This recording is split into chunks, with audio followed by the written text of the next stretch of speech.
Mashuda Masuta, as you say, reporting there on the tips for Finance Minister Pravin Gordhan to take a closer look at what we're likely to expect from the budget this year. We've got BDO tax partner Willem Oberholzer joining me in studio. Willem, thank you very much for your time. Let's focus in on tax. Firstly, do you think there's going to be any change to taxes, firstly from the income tax point of view?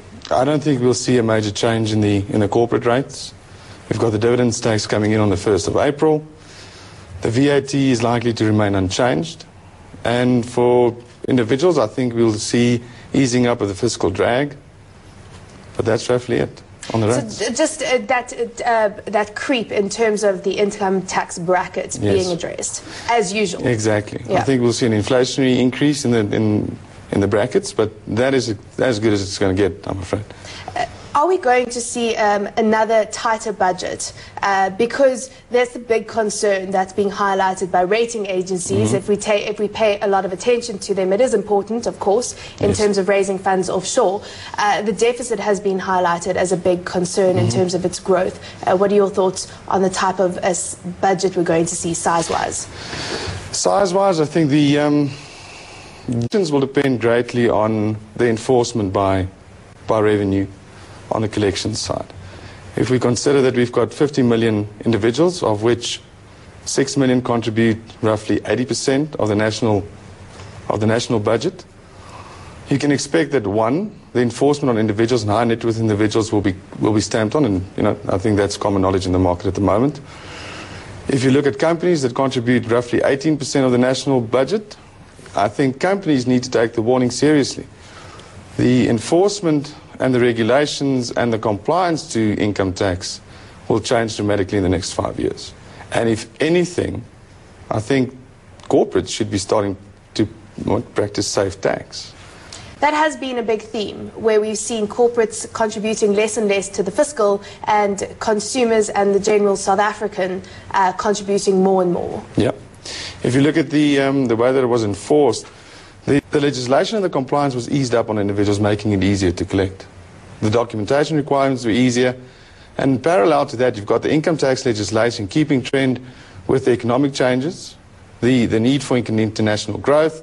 We've got stamping down internationally on the banking centres, South Africa opening up to the market. And if anything, compliance and regulation of corporates, along with transfer pricing and international tax transactions, the enforcement and the monitoring of that will have to be an area of focus if we are going to open up the economy. So to collect the cash into South Africa where it is and where the infrastructure is needed, I think it's critical. Let's run through some of your wish list wishes. Yes. In terms of tax, what stands out for you as the key areas that Pravin needs to address this year? I think from the BDO side and from the tax partners in BDO, we would like to see some relief on and incentives to encourage savings to bring down the national deficit. We've got the Companies Act and the Income Tax Act not being aligned on company formation transactions. It's a major risk area. But surely they know that. That's just something that's being addressed right now. It'll have to be ironed out. Yeah. Yeah. Then you've got. We would like to see the provisional payments being looked at to possibly move on corporates from February to March, just to get more accurate numbers to national and to government. At the moment, it's a guessing game. The more accurate we can get those numbers, the penalties can be reduced. But that remains to be seen. That's a cash flow interest. So that's really addressing the provisional taxpayer. Exactly. Yeah. And in terms of how you look at what their earnings are going to be going forward. Correct. Has that been a big problem, that there's been a disconnect really between what they're earning and the tax they're paying? There is. I mean, at the moment you need to be accurate on 80% of what your estimated taxable income is going to be. If you're out by 80%, you face a penalty on what you're out by, which in the bigger listed entities is a substantial amount of money. So yes, it is. How do we create incentives for savings in South Africa? How do we turn to a savings culture in a place where traditionally people are inclined to spend what they don't have? I think it's a difficult balancing act. I wouldn't want to be the Minister of Finance, considering that we've got 23% unemployment. Credit will always be a problem. Encouraging saving, I think we saw a great move last year, moving the tax rate down from 80% to 0 on the funds. Maybe a bigger rebate would be good.